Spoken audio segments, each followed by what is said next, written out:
Metaverse নামটার সঙ্গে আপনি নিশ্চয়ই পরিচিত। গত বছর অক্টোবরে ফেসবুক কর্ণধার মার্ক জাকারবার্গ ইন্ট্রোডিউসড মেটা, যার আন্ডারে ফেসবুক থেকে শুরু করে হোয়াটসঅ্যাপ, ইনস্টাগ্রাম ইত্যাদি সমস্ত কোম্পানিগুলিই আসে। আর এরপর থেকেই গোটা দুনিয়া জুড়ে তোলপাড় শুরু হয়ে যায়। সব জায়গায় মেটাভার্স চর্চার এক বিষয়বস্তু হয়ে দাঁড়ায়। এতটাই ট্রেন্ড করে যে কোভিড প্যান্ডেমিকের মাঝেও এরিয়ানা গ্র্যান্ড, জাস্টিন বিবারের মতো তাবড় মেগাস্টার্সরাও কনসার্ট হোল্ড করা শুরু করে দেয়। এমনকি ইন্ডিয়ার 73rd রিপাবলিক ডেতেও first metaverse performer Daler Mehndi মেটাভার্সে কনসার্ট কন্ডাক্ট করে। মেটাভার্সের এমন গ্রোথ দেখে মাইক্রোসফট, সনি, জারা, গুচির মতো তাবড় কোম্পানিও এতে ইনভেস্ট করা শুরু করে দেয়। কিন্তু এই গ্রোথ আর বেশি দিন টেকসই হয়নি। ফেসবুকের স্টকে দেখা যায় ম্যাসিভ ক্র্যাশ। ফেসবুক তথা মেটার প্রায় $232 বিলিয়ন ক্ষতি হয়। এই ক্ষতি এতটাই বেশি যে এটা সবার ধারণার বাইরে। বোঝার সুবিধার জন্য বলি, যদি আমরা শ্রীলঙ্কা, আফগানিস্তান, নেপাল, ভুটান প্রত্যেকটি দেশের জিডিপিও মিলিয়ে নেই, তাও তা $232 বিলিয়ন অতিক্রম করবে না। এই সবগুলি দেশ এক বছরেও এত ইনকাম করে না, যা এত স্বল্প সময়ে মেটার ক্ষতি হয়েছে। টেসলার কর্ণধার ইলন মাস্ক তো অনেক দিন ধরেই বলে আসছিলেন মেটার তো কোনো ফিউচারই নেই। তবে জাকারবার্গ কিন্তু মেটাকে নিয়ে অনেক প্ল্যানই করেছিলেন। আসুন সমস্ত প্ল্যানের ব্যাপারে বিস্তারিতভাবে জেনে নেই।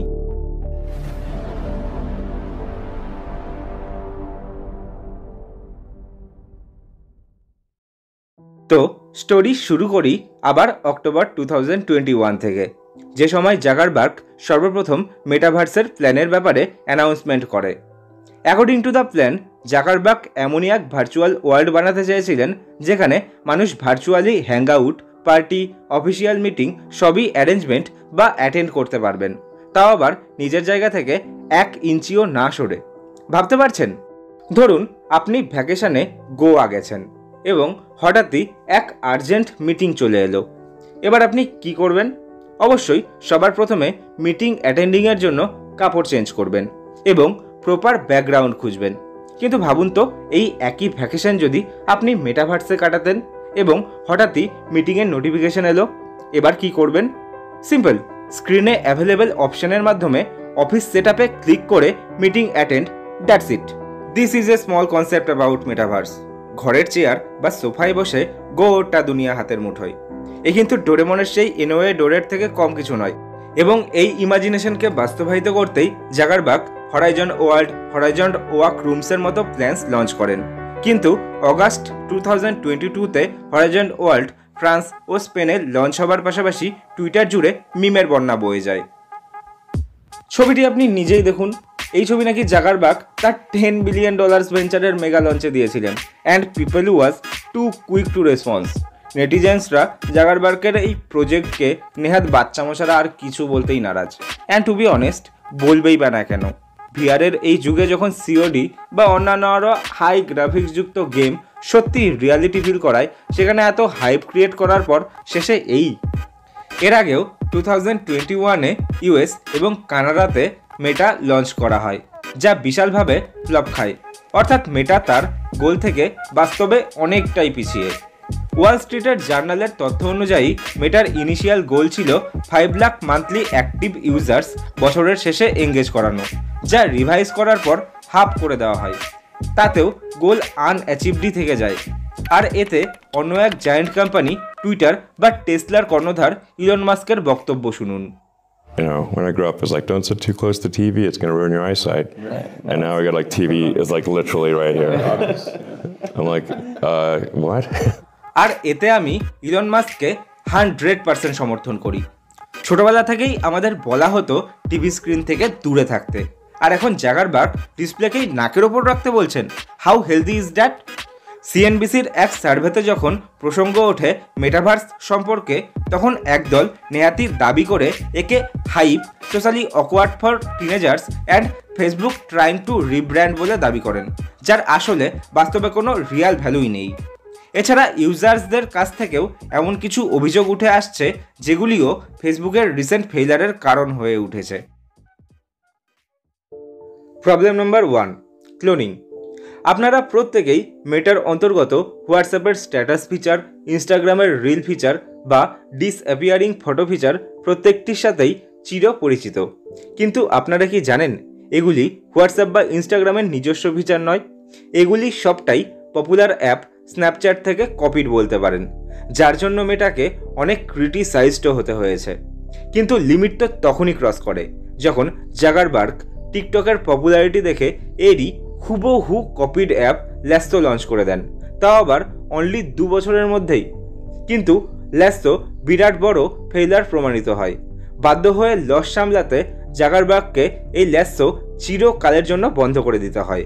যদি কন্টেন্ট কনজামশনের কথা বলি, তাহলে একজন টিকটক ইউজার এভারেজ পার ডেতে 95 মিনিটস অন অ্যাপ স্পেন্ড করে থাকেন, যেখানে ফেসবুকের ক্ষেত্রে যা শুধুমাত্র 34 মিনিটস, যে কারণে টিকটকের গ্রোথ পার ইয়ার 142% হারে বেড়েই চলেছে, যেখানে ফেসবুকের গ্রোথ পার্সেন্টেজ অনলি 37%।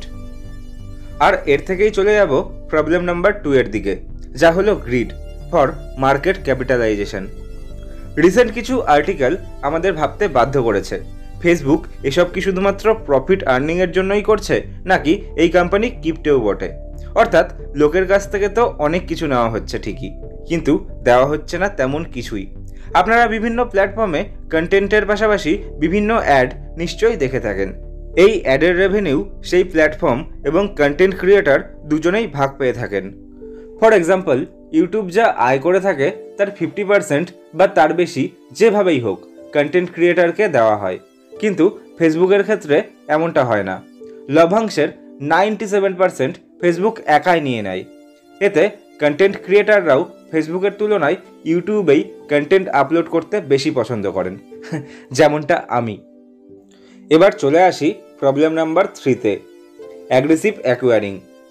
2012 সালে ফেসবুক একটি কোম্পানি কেনে শুধুমাত্র $1 বিলিয়ন। কোম্পানিটি তিনি এই কারণে কিনেছিলেন যাতে ভবিষ্যতে এটি ফেসবুকের মূল প্রতিপক্ষ না হয়ে দাঁড়ায়। কোম্পানিটির নাম কি জানেন? কোম্পানিটি হলো ইনস্টাগ্রাম, যে কারণে Zuckerberg was facing an anti trust hearing. এরপর তিনি 2016 সালে $22 বিলিয়ন দিয়ে হোয়াটসঅ্যাপকেও কিনেছিলেন, যে কারণে কংগ্রেস মেম্বার জয়াপাল বলে বসেন ফেসবুক প্রত্যেকটি মানুষের ডেটা চুরি করে এবং মানুষ কোন অ্যাপ বা ট্রেন্ডে বেশি আসক্ত তা বুঝে ছোট কোম্পানিগুলি কেনে এবং কম্পিটিটর নষ্ট করে। নাও moving on the problem number 4, privacy threat. চলুন এই পয়েন্টটি একটি ইন্টারেস্টিং ফ্যাক্টের মাধ্যমে বোঝাই। অ্যাকর্ডিং টু রিপোর্ট, ফেসবুকের ফেস রিকগনিশন সিস্টেম 98% সময় সঠিক হয়, যেখানে এফবিআই এর ক্ষেত্রে তা 85% অ্যাকুরেট হয়। আর এটা কেন হয় জানেন? ফেসবুকে অ্যাভেলেবেল পুল আপ ডেটা, আর এসব ডেটা ফেসবুক সাংঘাতিকভাবে মিসইউজ করে থাকে।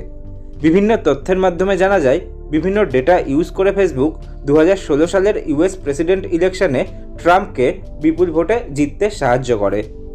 এ কথা কেউই জানতে পারতো না যদি না কেমব্রিজের এক এমপ্লয়ি সব ডিসক্লোজ করে দিতেন, যে কারণে সোশ্যাল মিডিয়াতে #ডিলেট ফেসবুক ক্যাম্পেইনের বিশাল ঝড় ওঠে।